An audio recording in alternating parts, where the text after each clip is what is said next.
अस्सलाम वालेकुम nursery class. आज आपने उर्दू का पेज नंबर 25 सॉल्व करना है और पेज नंबर 25 पे हरूफ इल्लत हैं आपके हे बढ़िए है, हे बढ़िए है, हमज़ा बढ़िए है,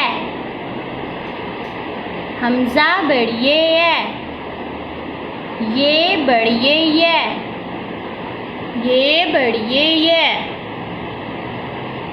ये बढ़िए ये भी पढ़ सकते हैं, ये बढ़िए ये भी। हे की आधी शक्ल बनाई कर्व के साथ और ये स्लांट में आएगा, इसका बैली बनाया और ये आधा और नीचे हे की हुक। हे बढ़िए है, हे बढ़िए हे भी हो सकता है, हे बढ़िए है भी हो सकता है। बढ़िए डाली, स्लांट में बैली बनाया, ऊपर हमज़ा, हमज़ा बढ़िए ए, हमज़ा बढ़िए है,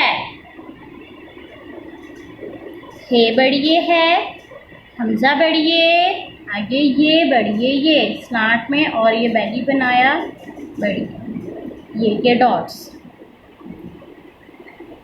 आगे है, यहाँ पर इमला दी गई है, इमला अलिफ ता बढ़िए, बीच बीच में से मामा से कहना है वो आपका इमला लिखवाएं। 1 से लेकर 9 तक नंबर्स दिए गए हैं, यानी कि 9 हरूफ आपने राइट करने हैं, 9 हर्फ, और मामा से कहना है वो आपको लिखवाएं, ठीक है, बीच बीच में से। अल्लाह हाफिज़।